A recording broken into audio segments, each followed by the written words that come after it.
The neighborhood had always seemed quiet on the surface.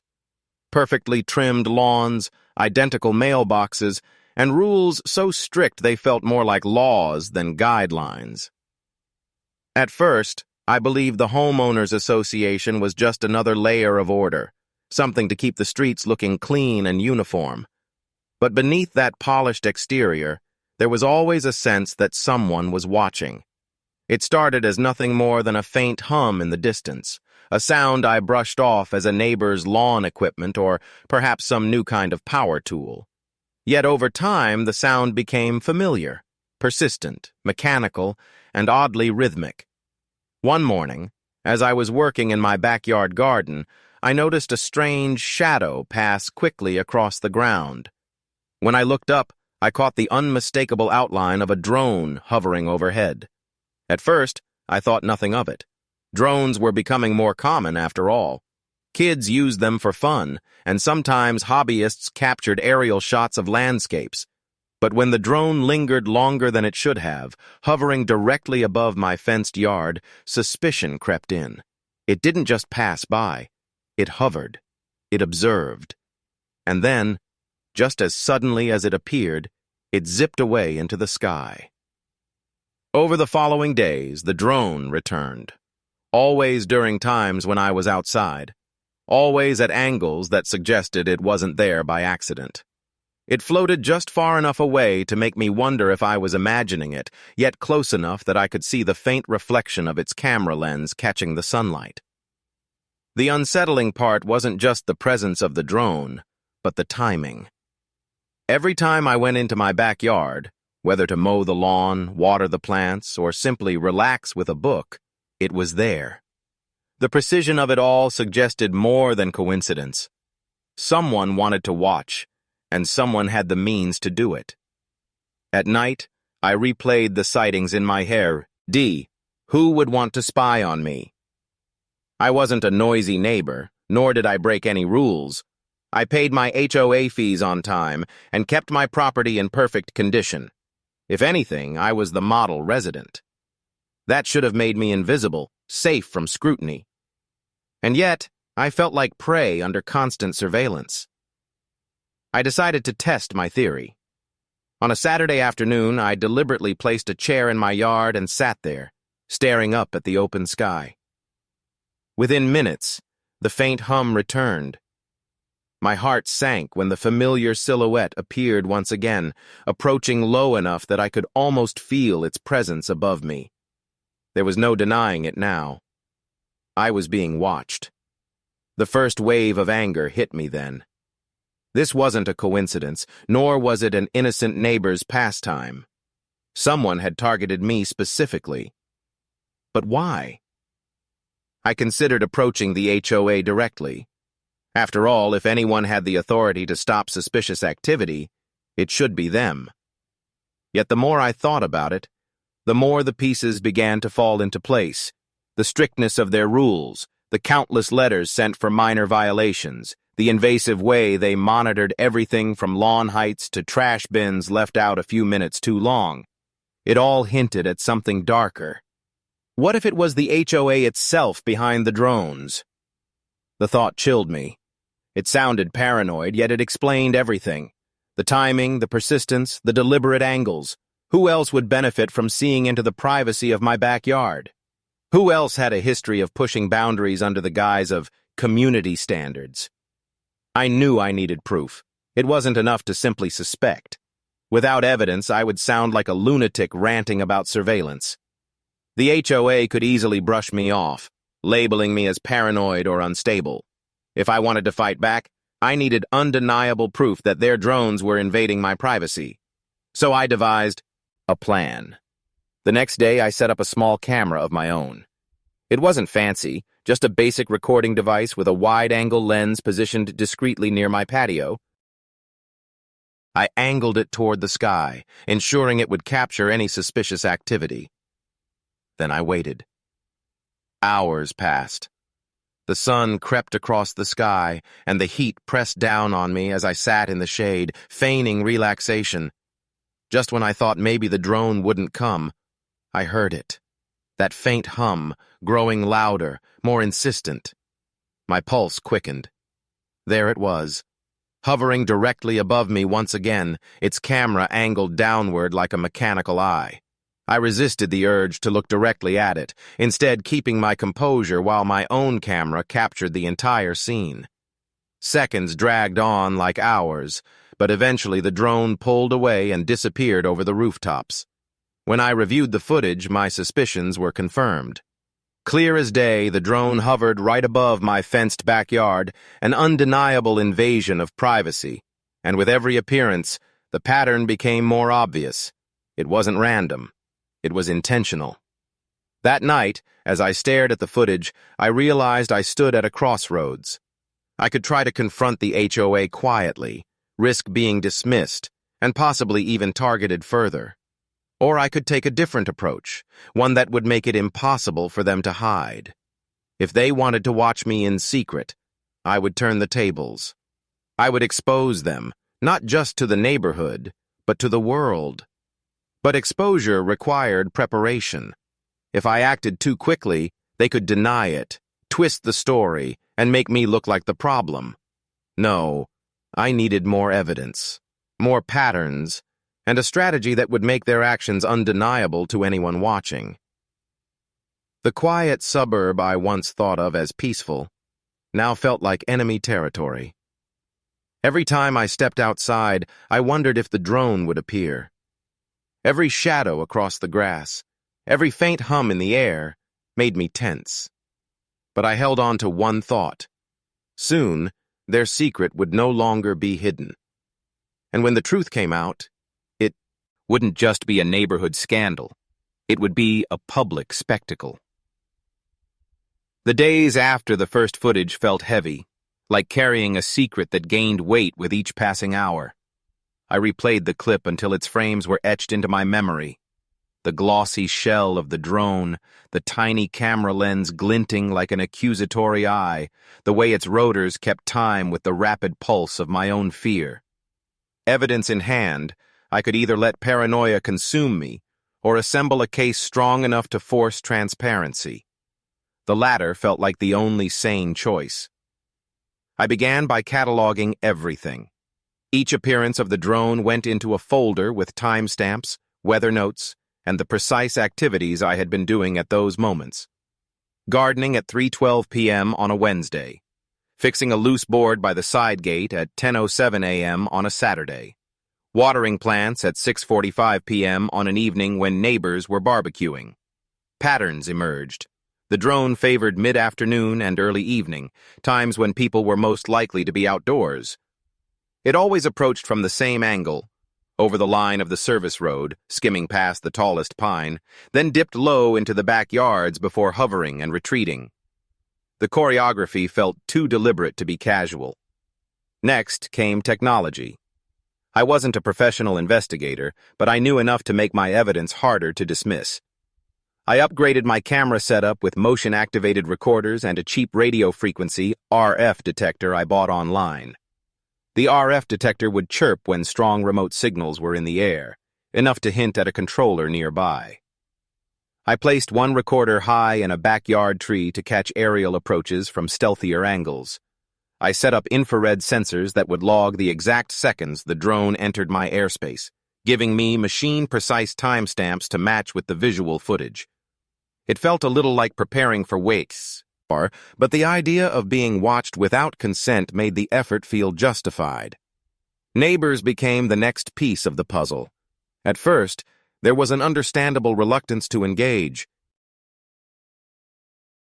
People in HOA neighborhoods are sometimes wary of conflict. Property lines and social lines both run deep. But everyone had noticed the hum at one time or another. An elderly neighbor mentioned the drone had circled her roof 2 weeks ago. A young couple confessed they'd seen it over the community pool. Another homeowner admitted to receiving a vague flyer about neighborhood surveillance that had been posted near the mailboxes, but they assumed it was a private security company's ad. As I collected these accounts, a pattern formed. The drone sightings were not isolated to my yard. Several properties had been under observation. I began to map the sightings visually, making a crude but effective heat map of where the drone frequented. My backyard was in the red zone. The HOA president's property, curiously, appeared in a cooler yellow, hardly any visits logged. The map, once complete, suggested targeted surveillance. Certain homes watched repeatedly, while others remained untouched. It was a chilling realization that the drone wasn't just inquisitive, it was selective. Then came a breakthrough that shifted suspicion into near certainty. One afternoon, while reviewing footage on Fast Forward, I noticed a brief sparkle on the drone's undercarriage as it banked. It reflected light in a way that hinted at freshly applied paint or a logo. I enhanced the frame, pixel by pixel, pulling at the data like a detective extracting a confession. There it was, a faint decal, a set of letters almost smudged into the plastic. Not enough to read clearly, but enough to suggest that this was an owned, branded device, something owned not by a hobbyist, but by an organized operator. Armed with this, I broadened my search. I sifted through community bulletins and social media groups, scanning for posts about drone services, aerial inspections, and neighborhood watch ads. It was surprising how many companies offered property surveillance and aerial inspections with glossy photos of drone footage over manicured lawns. One vendor claimed to offer HOA compliance monitoring as part of their package, an ominous phrase that made my stomach turn. I reached out anonymously to one listing and asked about their clients. No reply. A dead end. But the existence of such services in the market explained how an HOA could plausibly outsource surveillance without buying equipment themselves. I also dug into HOA records. These associations have a bureaucratic trail: meeting minutes, vendor lists, invoices. Many residents kept their own copies of letters and notices, and I requested access to the public sections of HOA files. The official minutes were dry and dull, but sometimes the most revealing items hide in the blandest paperwork. A line item for consulting sent a shiver through me. Consulting. Aerial assessment, $1,200. The invoice date coincided with a spike of sightings recorded in my folder. No company was named. It was a categorical entry. The absence of transparency felt intentional. While I assembled paper trails and digital evidence, paranoia crept into my daily movements. Running errands felt exposed. I began to notice roof lines and tree branches from new angles, always aware of where a drone could hide. I altered my schedule, taking shorter, more calculated trips into the backyard. I practiced the art of being seen without revealing everything, intentionally leaving out visible items like cameras in plain sight while hiding other devices. It was a small rebellion against an invasion. At night I stayed up late, compiling a presentation that could translate my scatter of evidence into a coherent case. Screenshots from the drone footage, RF chirp logs from my detector, timestamps from infrared sensors, snippets of HOA minutes, and neighbor statements laid out in a sequence that would read like a narrative. If the HOA wanted to act like a professional in its surveillance, then my response would be equally methodical. Friends of mine, some outside the neighborhood and some inside, leaned in. They suggested strategies: find the operator, subpoena HOA records, involve the authorities, or go public on social media. Each option carried risks. Going public could humiliate the HOA and invite retaliation. Legal action would cost money and time. Finding the operator could expose me to confrontation. I realized that the path forward would require a blend of caution and boldness. I needed to escalate in a way that left no room for denial. So I devised a public exposure plan, but not before securing indisputable proof of who piloted the drones. It required patience and a minor act of engineering. Over the course of several days, I placed a decoy in my backyard. Not a person, but something that would register on the drone's camera. I rigged a reflective panel to a garden stake, something bright, impossible to miss, and easy to track. When the drone returned, it would focus on the calibration of the reflection. Using the timestamps and the angle of the reflection captured in my footage, I could triangulate its flight path more accurately. On the day the drone appeared and homed in on the reflective panel, my heart hammered. The RF detector screamed as signals flooded the air, and the infrared sensor recorded the precise moment the device breached my yard. I held my breath while my cameras captured the drone's maneuvers. After it retreated, I analyzed the new footage.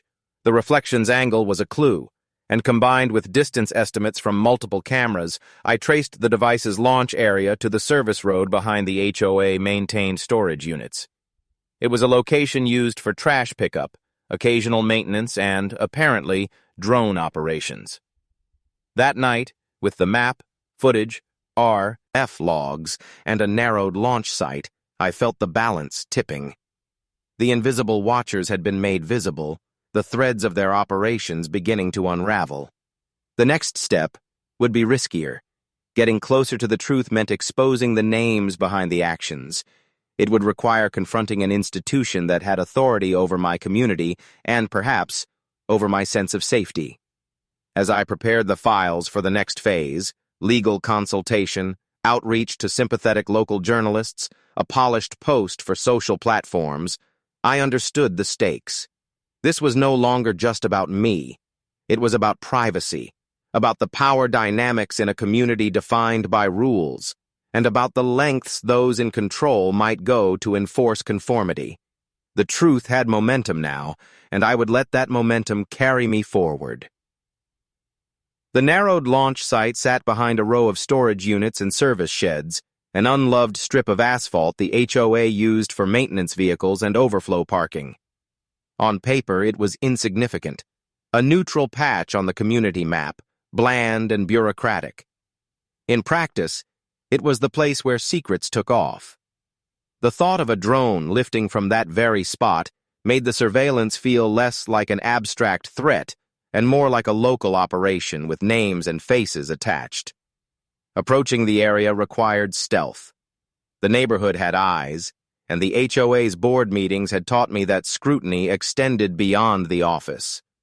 I walked the perimeter at different times of day, taking low-profile photos and noting license plates of vehicles that lingered. A maintenance truck with the HOA emblem often idled near the dumpsters. A pickup with tinted windows had parked there the night before, its driver gone by dawn. Patterns emerged in small behaviors. When the truck was present, drone activity increased. When the lot was empty, the sky remained calm. Correlation was not confirmation. But it sharpened my suspicion that the HOA had more involvement than an innocuous contractor. The storage compound itself had security cameras mounted to its eaves, ironically a different kind of watcher watching watchers. From a distance, I could see the cameras angled toward the lot, and on some days, their lenses reflected the sun like eyes. They offered a potential boon. If those cameras recorded the drone launches, they could provide the missing link from air to operator. I made a note to request access to whatever footage the HOA kept, though I suspected access would be denied or sanitized. My search widened. I visited the community center and requested copies of vendor agreements and invoices that were, by law, often available for homeowners to inspect. The process was tedious. Formal requests required signed forms and precise language. Yet poking into bureaucracy has the strange virtue of exposing carelessness. The HOA had left crumbs, an unsigned invoice here, a shorthand note in their vendor ledger there. One invoice stood out. A service labeled Aerial Compliance Monitoring, billed to the HOA 4 months prior, paid to a company with a generic name and an out-of-town mailing address. The invoice had no contact information beyond a P.O. box and a terse description. Monthly oversight, per contract. The amount was modest, the sort of fee an HOA board might authorize without much scrutiny. Armed with that invoice, I dug into public business records. The company existed only on paper, registered in a neighboring county, with a paid-up address that led to a mailbox at a strip mall. Its website was a sparse brochure promising drone-enabled community services, and its contact email bounced back when I tried to reach out. It smelled like a shell operation, something designed to obscure rather than illuminate. But shell companies rarely act without a client. The money trail flowed to the HOA. I began attending board meetings. At first, I sat anonymously in the back row, notebook in hand, playing the role of the concerned resident who stayed quiet. The meetings were theater, motion after motion, polite disagreements about landscaping, and rigid enforcement of minor infractions. When the floor was open for questions, members greeted the board with smiles and thinly veiled grievances. The board members themselves projected normalcy. Middle-aged homeowners who referenced committee work, thanked volunteers, and spoke of budgets. Yet their composure did not disguise the organizational decisions that had allowed aerial monitoring to be contracted without full disclosure. One meeting included a vague mention of community safety initiatives. The board president spoke of exploring options to improve security, using language designed to soothe rather than specify. No one on the board volunteered the term drone, and the minutes reflected only an ambiguous vote to authorize expenditures for neighborhood monitoring. Still, the invoice I had found matched the timing described. My sense of unease hardened into certainty. The board had voted to monitor residents' properties from the air, and they had used the neighborhood's funds to do so. As the evidence accumulated, so did the tactics against me. Subtle, unnerving measures crept into my daily life. My garbage bin was photographed overnight and later included in a notice about limits. A polite letter arrived admonishing me about decorative items in my front yard, even though I had received no prior complaints. It felt like retaliation, the kind that does not announce itself but whispers through small inconveniences. Whoever oversaw the surveillance had noticed my scrutiny and began to push back in the only way they could without overt confrontation. They used the rules. To press further, I needed someone with legal knowledge. Privacy law is a lattice of municipal codes and state statutes, and I was an amateur at best. I met with an attorney who specialized in privacy and municipal governance. Their initial assessment was clarifying. In our state, airspace above a private property is complicated territory. Drones operated from public or common areas can legally capture images of private property in many circumstances, but when those images are used for targeted surveillance, especially by a governing body with enforcement powers, the legal protections become stronger. The HOA's authority did not grant them carte blanche to invade reasonable expectations of privacy.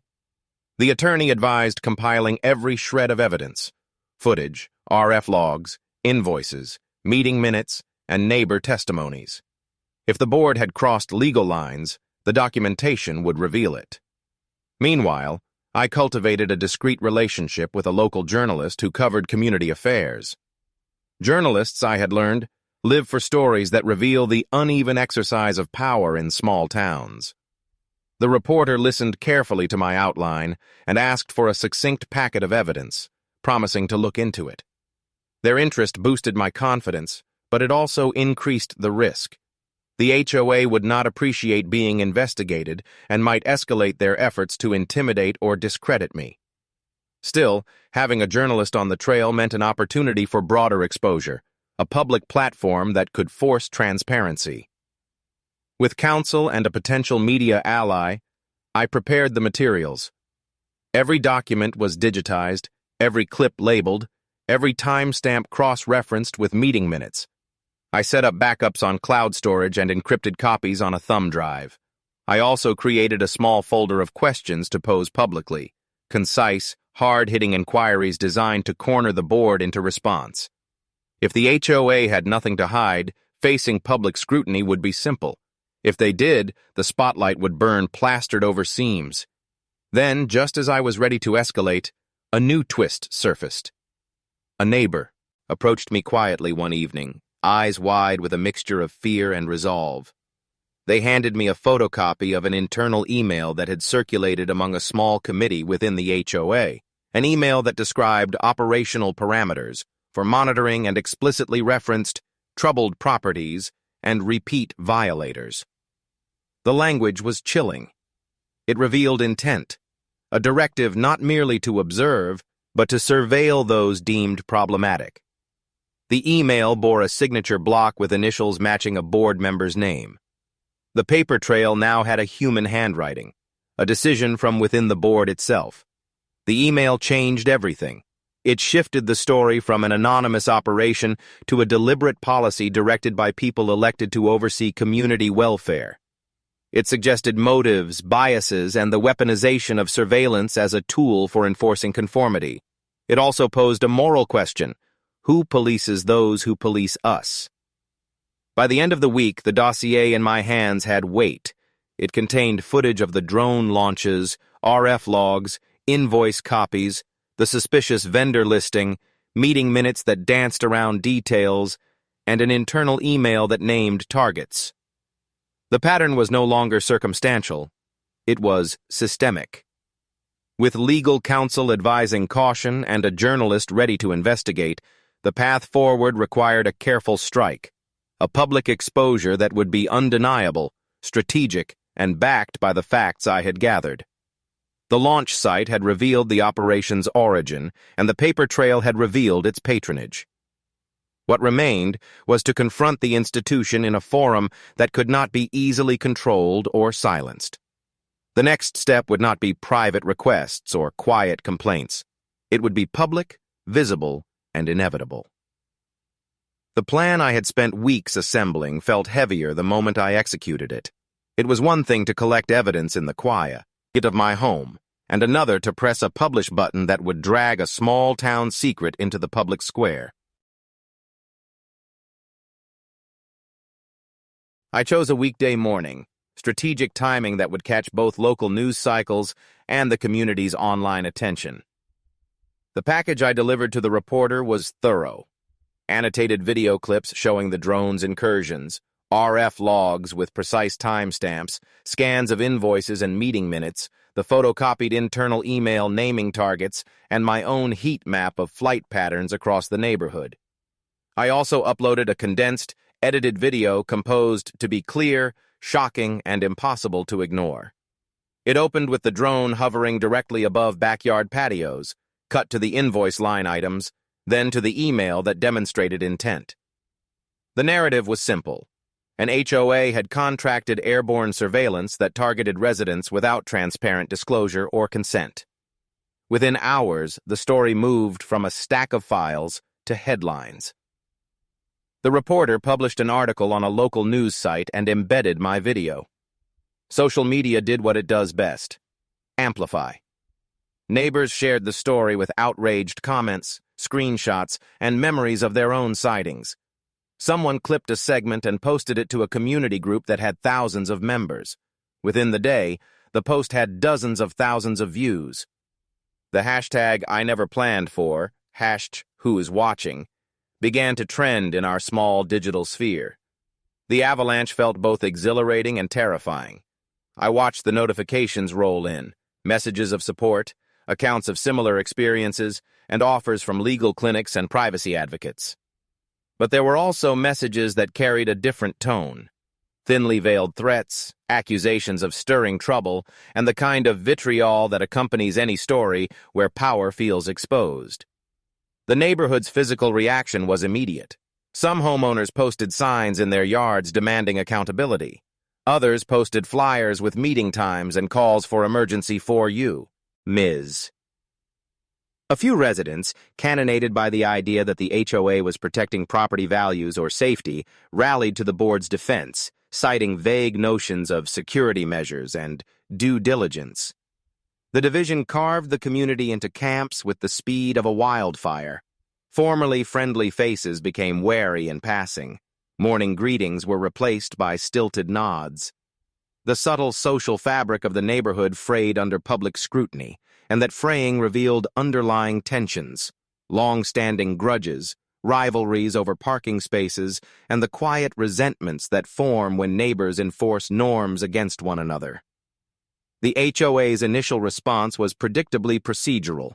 A terse statement appeared on their official website and was hand-delivered in printed form to numerous mailboxes. It acknowledged that the board had authorized a review of security options and that an unnamed vendor had been contracted. The tone aimed to reassure, but the language was evasive, carefully crafted to avoid admitting surveillance or addressing the specific infractions laid out in the evidence. The board called for a special meeting to discuss community concerns and promised transparency. Some residents, already distrustful, saw through the phrasing. Others bought the explanation, choosing to believe in the benign intent of the board's actions. The board's defensive posture only made the story louder. Local journalists picked up the thread, and regional outlets requested interviews. The reporter who had first taken my packet followed up with deeper questions and demands for more records. Their coverage highlighted not just the surveillance itself, but the imbalance of authority.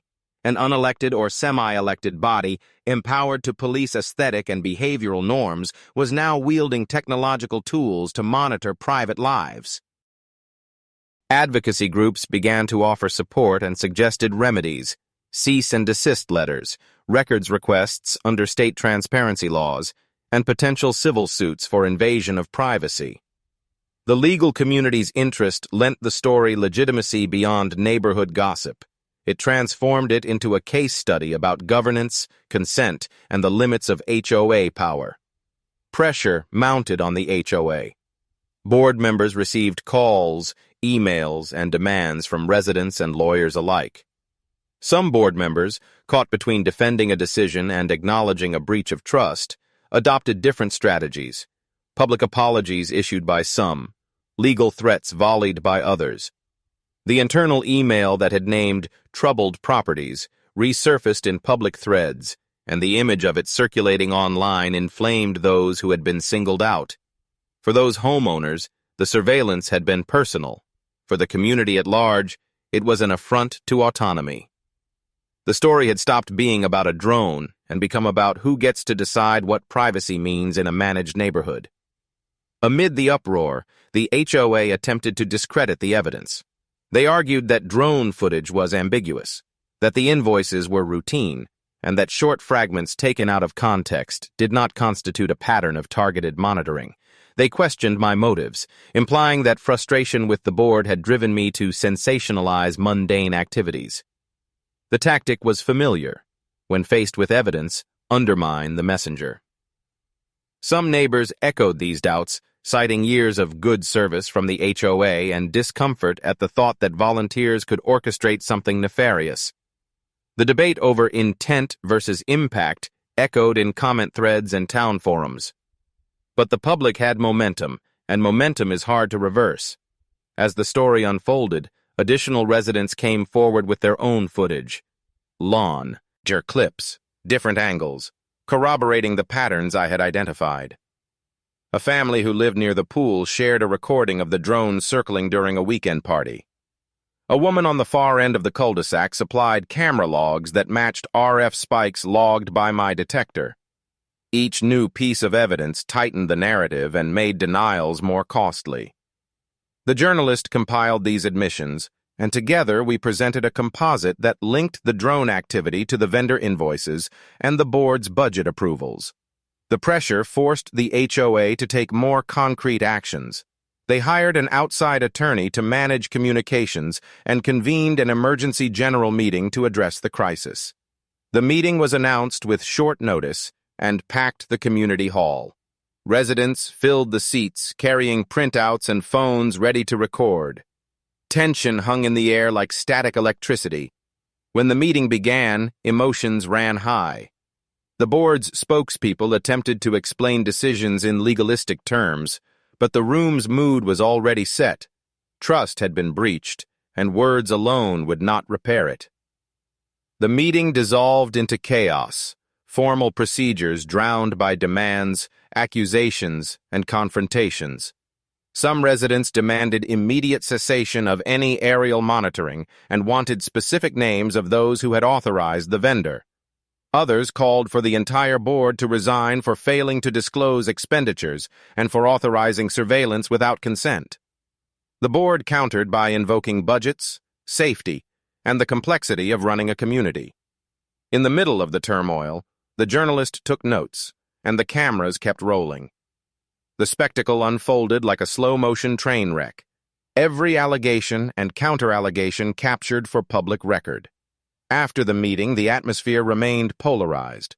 The HOA agreed to suspend its drone contracts, pending an independent audit, but many residents feared the move was too little, too late. Calls for legal action grew louder, and mediation options were explored. Meanwhile, my role in the exposure made me both a pariah and a hero, depending on whom one asked. Some viewed me as a whistleblower who had protected the community's privacy. Others saw me as a provocateur who had exposed everyone to embarrassment and division. Either way, the neighborhood had been altered irreversibly. Normalcy, as it had been, was gone. The fallout extended beyond the community. Regional consumer rights organizations and privacy advocates reached out, offering resources and potential litigation support. The story had become an example of a broader trend, how small institutions could adopt surveillance technologies without public debate. It resonated because it was familiar. Neighbors policing neighbors, bureaucracy cloaked in benevolence, and the quiet erosion of privacy under the guise of security. The narrative had crossed from local scandal to a cautionary tale. As the dust settled, the HOA's defensive strategies shifted toward legalism and damage control. They would not disappear. They would regroup and craft countermoves. I, too, understood that exposing them was only the beginning. The path forward required vigilance, community organizing, and a readiness to defend the public record I had helped create. The next phase would involve legal filings, formal complaints, and the possibility of court, places where facts mattered and evidence could speak louder than rumors. The public exposure had cracked open the HOA's carefully polished facade, but cracks are only the beginning. Once light poured through, the darker corners became easier to see. What had started as a local scandal now advanced into a battle fought on legal terrain, where every word in a bylaw, every signature on an invoice, and every blurry second of drone footage could shape outcomes. The HOA's first countermove saw: aim swiftly. Within a week of the chaotic emergency meeting, residents received an official letter, this time printed on heavy paper, embossed with the HOA's seal, and written in unmistakably legalistic language. The letter denied any wrongdoing, framing the drone activity as exploratory security measures that had been misunderstood and misrepresented. It described the vendor as an independent contractor engaged to assess safety risks. More importantly, the letter carried a veiled warning. Spreading defamatory or misleading information could expose individuals to liability. Though no names were mentioned, everyone knew the target of the warning. The letter might have intimidated some, but I had prepared for this moment. My attorney reviewed the document and assured me that truth was the ultimate defense against defamation claims. The evidence I had collected was factual, time-stamped, and corroborated. If the board attempted to sue, discovery would open their records to scrutiny far deeper than what I had already uncovered. The threat, my attorney explained, was not a prelude to court, but a tactic to sow fear and discourage further exposure. Meanwhile, the independent audit the HOA had promised began, but not without resistance. Residents demanded transparency, but the board hired a private firm of their choosing, one with prior ties to the HOA's legal counsel. Skepticism was immediate. How independent could an investigation be when overseen by the very institution under fire? The auditor's timeline stretched into months, a delay many saw as a stalling tactic. In the meantime, drone activity had ceased, but the trust deficit grew deeper with every unanswered question. The journalist who had broken the story dug further. Using state open records laws, they requested communications between the HOA and vendors. Many of the requests were denied under claims of confidentiality, but a few slipped through. Among them were sanitized but revealing exchanges, emails discussing compliance sweeps, and resident monitoring schedules. Though vague, the language mirrored the internal email I had already obtained. The journalist published these findings in a follow-up article, amplifying public outrage and confirming suspicions that surveillance had been more than a passing experiment. Neighbors who had once remained silent began to act. Small groups formed to discuss replacing the board entirely. Petitions circulated, calling for resignations or at least for new elections. Old grievances, parking disputes, landscaping fines, noise complaints were reframed as evidence of a pattern of overreach. The drone scandal had transformed into a symbol of broader discontent, not just about being watched from the sky, but about the culture of control that governed every aspect of life in the community. I found myself at the center of these efforts, though not always comfortably. People came to me with stories, documents, and demands for advice. Some expected me to lead a crusade, while others whispered fears of retaliation. Rumors spread that the HOA had a watch list of dissenters, and though such lists were denied, the paranoia it created was real. Friendships strained under suspicion. Every letter from the HOA, no matter how routine, felt like a weapon. The legal battlefield expanded when a group of residents, myself included, filed formal complaints with state consumer protection agencies and local authorities. Our argument was simple. The HOA had engaged in unauthorized surveillance that violated reasonable expectations of privacy and potentially state laws. The authorities responded cautiously, opening preliminary inquiries but warning that jurisdiction was complex. HOAs operated in a gray zone, private organizations with powers resembling government, yet often shielded from the same scrutiny. Still, even a preliminary inquiry meant the board could no longer bury the issue entirely. The HOA's countermoves grew more aggressive. Select residents received notices for minor violations, trash bins slightly misaligned, lawn edges a fraction too long, decorative items deemed non-compliant. The timing was conspicuous. Those who had spoken out were suddenly targeted, their mailboxes filling with warnings. It was retaliation by paper, bureaucracy wielded as a weapon. Yet instead of silencing dissent, the tactic backfired. More residents came forward publicly, furious at the obvious intimidation. The story gained another wave of traction, now reframed as harassment layered on top of surveillance. The journalists' coverage widened, drawing in regional TV stations. Cameras showed up at the gates of the community, broadcasting live segments about the neighborhood where privacy took flight. Commentators debated on air whether HOAs had too much power, whether drone use should be more tightly regulated, and what this case meant for suburban governance across the state. The HOA, once a parochial body policing trash bins, now found itself a case study in the overreach of private authority. Behind the scenes, board members fractured. Whispers spread that some wanted to resign quietly, fearing lawsuits or public disgrace. Others dug in, convinced that the community would eventually tire of the uproar. Their strategy was attrition. Stall the investigation, issue threats, wait for outrage to fade. But outrage had momentum now, and momentum is hard to stop. The legal process inched forward. My attorney filed a demand for records under state nonprofit governance statutes, forcing the HOA to release certain financial details. The released documents confirmed the payments to the drone vendor, though still obscured the identities of those who authorized them. Even partial disclosure was a victory. It proved the expenditures existed and were tied to monitoring activities. With each disclosure, the HOA's denials grew thinner, their narrative less defensible. By late summer, the conflict reached a boiling point. Residents called for a recall vote to remove the sitting board. Petitions were filed, meetings scheduled, and proxy battles erupted. The air buzzed with both excitement and dread.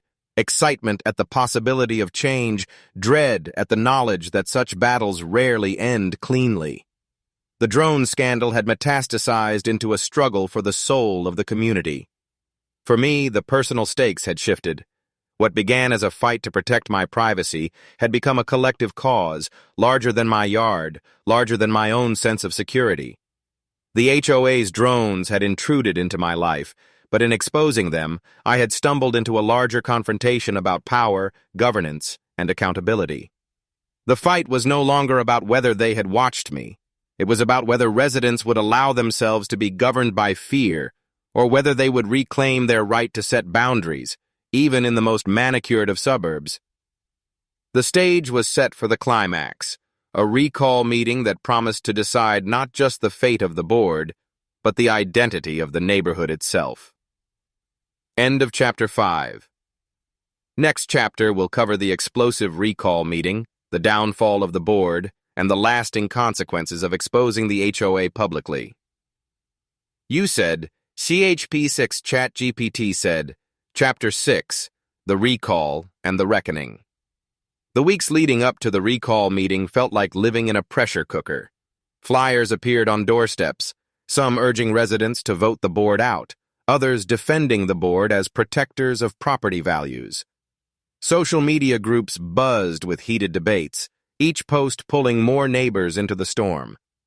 The community, once defined by manicured lawns and quiet streets, now pulsed with tension. Even small interactions, passing someone on the sidewalk, standing in line at the gatehouse, carried the weight of suspicion. The HOA board, sensing the gravity of the recall, doubled down on its rhetoric. They hosted information sessions in the clubhouse, presenting the drone program as nothing more than a misunderstood pilot project meant to increase safety. They warned that removing them mid-term would destabilize the neighborhood, tank property values, and create chaos. Yet their arguments rang hollow against months of evidence, retaliation notices, and mounting distrust. Many residents showed up not to be persuaded, but to silently glare at those they now considered enemies. The night of the recall meeting arrived under heavy clouds, as though even the weather recognized the significance. The community hall filled quickly, every chair occupied, residents spilling into the aisles and standing along the walls. The board members sat together at the front, their expressions tight, papers stacked before them like shields.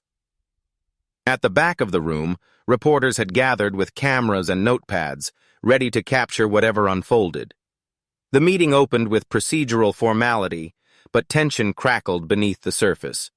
The board's president delivered a statement filled with polished phrases about miscommunication and external exaggeration, but each word landed with diminishing impact. Residents listened, arms crossed, faces grim. Then came the moment everyone had anticipated. The floor was opened to community voices. One by one, residents rose. Some spoke of their shock at learning drones had hovered over their private yards. Others described the retaliation letters they had received after speaking out.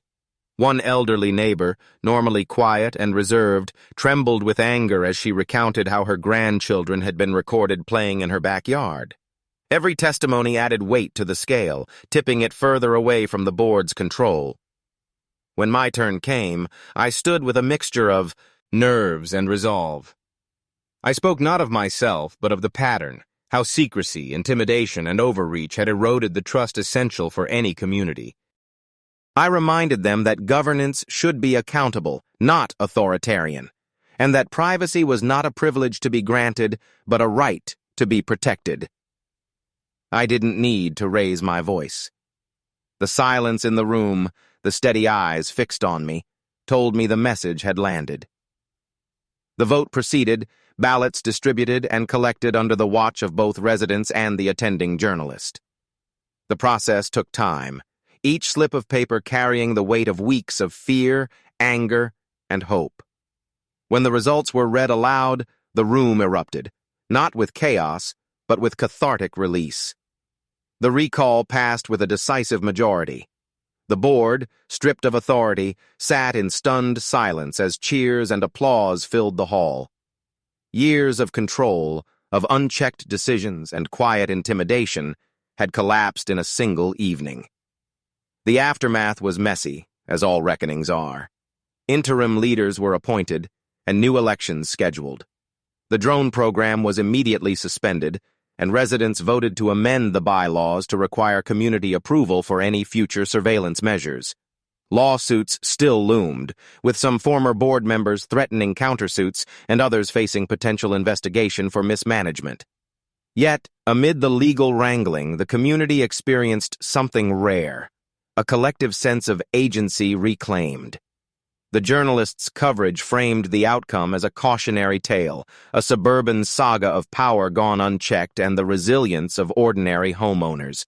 News outlets beyond the region picked up the story, sparking national debates about HOAs, privacy, and the blurred lines between community governance and personal freedom. My name was mentioned often, though I never sought the spotlight. To me, the victory wasn't personal vindication. It was proof that even against entrenched authority, truth could prevail if enough people stood together. Life gradually began to return to normal. The hum of drones over rooftops was replaced by the quieter rhythms of daily living, children playing, neighbors chatting, the occasional lawnmower buzzing. Yet something fundamental had shifted. The community was no longer content to be managed passively. Meetings saw higher attendance, budgets were scrutinized more closely, and decisions debated with greater transparency. Suspicion lingered, scars remained, but out of conflict came a culture of vigilance that had been missing before. As for me, I learned that exposure carries both costs and rewards. I endured sleepless nights, icy glares, and whispered rumors. But I also saw the strength of collective action, the way truth can ripple outward and dismantle even the most carefully guarded facades. The HOA's drones had once reduced me to a subject under surveillance, but by turning their lens back upon them, I discovered the power of accountability. The community would never forget the scandal. It became part of its story, whispered to new residents, debated at neighborhood gatherings, and remembered each time bylaws were amended. Some saw it as a warning, others as a victory, but for all of us, it was a reminder. Authority without accountability is just another form of intrusion. And so, the tale of drones and defiance closed, not with silence, but with vigilance. A neighborhood once defined by uniformity and control now carried the mark of resistance, a quiet promise that no one, not even the most powerful board, could watch unchecked.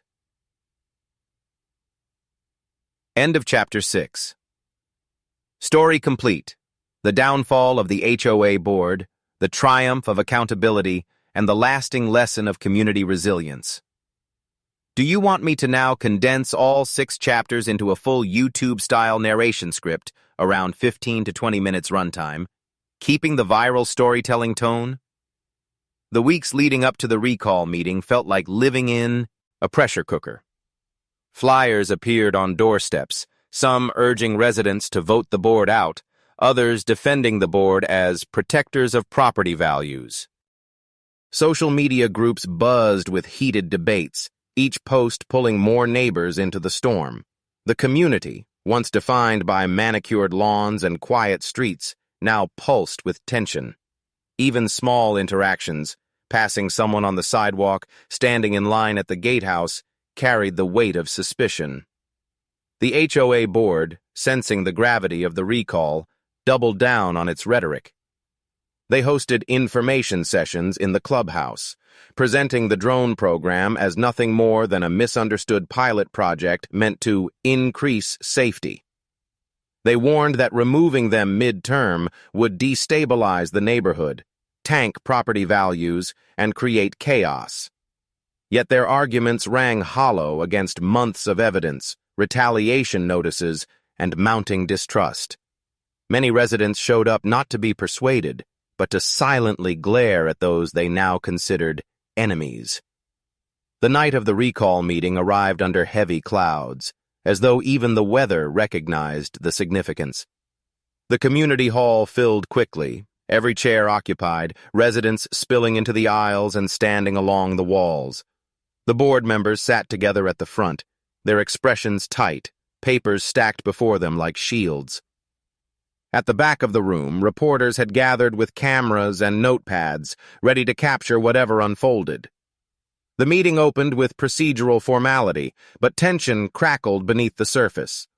The board's president delivered a statement filled with polished phrases about miscommunication and external exaggeration, but each word landed with diminishing impact. Residents listened, arms crossed, faces grim. Then came the moment everyone had anticipated. The floor was open to community voices. One by one, residents rose. Some spoke of their shock at learning drones had hovered over their private yards. Others described the retaliation letters they had received after speaking out. One elderly neighbor, normally quiet and reserved, trembled with anger as she recounted how her grandchildren had been recorded playing in her backyard. Every testimony added weight to the scale, tipping it further away from the board's control. When my turn came, I stood with a mixture of nerves and resolve. I spoke not of myself, but of the pattern, how secrecy, intimidation, and overreach had eroded the trust essential for any community. I reminded them that governance should be accountable, not authoritarian, and that privacy was not a privilege to be granted, but a right to be protected. I didn't need to raise my voice. The silence in the room, the steady eyes fixed on me, told me the message had landed. The vote proceeded, ballots distributed and collected under the watch of both residents and the attending journalist. The process took time, each slip of paper carrying the weight of weeks of fear, anger, and hope. When the results were read aloud, the room erupted, not with chaos, but with cathartic release. The recall passed with a decisive majority. The board, stripped of authority, sat in stunned silence as cheers and applause filled the hall. Years of control, of unchecked decisions and quiet intimidation had collapsed in a single evening. The aftermath was messy, as all reckonings are. Interim leaders were appointed and new elections scheduled. The drone program was immediately suspended, and residents voted to amend the bylaws to require community approval for any future surveillance measures. Lawsuits still loomed, with some former board members threatening countersuits and others facing potential investigation for mismanagement. Yet amid the legal wrangling, the community experienced something rare, a collective sense of agency reclaimed. The journalists' coverage framed the outcome as a cautionary tale, a suburban saga of power, gone unchecked, and the resilience of ordinary homeowners. News outlets beyond the region picked up the story, sparking national debates about HOAs, privacy, and the blurred lines between community governance and personal freedom. My name was mentioned often, though I never sought the spotlight. To me, the victory wasn't personal vindication. It was proof that even against entrenched authority, truth could prevail if enough people stood together. Life gradually began to return to normal. The hum of drones over rooftops was replaced by the quieter rhythms of daily living, children playing, neighbors chatting, the occasional lawnmower buzzing. Yet something fundamental had shifted. The community was no longer content to be managed passively. Meetings saw higher attendance, budgets were scrutinized more closely, and decisions debated with greater transparency. Suspicion lingered, scars remained, but out of conflict came a culture of vigilance that had been missing before. As for me, I learned that exposure carries both costs and rewards. I endured sleepless nights, icy glares, and whispered rumors. But I also saw the strength of collective action, the way truth can ripple outward and dismantle even the most carefully guarded facades. The HOA's drones had once reduced me to a subject under surveillance, but by turning their lens back upon them, I discovered the power of accountability. The community would never forget the scandal. It became part of its story, whispered to new residents, debated at neighborhood gatherings, and remembered each time bylaws were amended. Some saw it as a warning, others as a victory, but for all of us, it was a reminder. Authority without accountability is just another form of intrusion. And so, the tale of drones and defiance closed, not with silence, but with vigilance. A neighborhood once defined by uniformity and control now carried the mark of resistance, a quiet promise that no one, not even the most powerful board, could watch unchecked.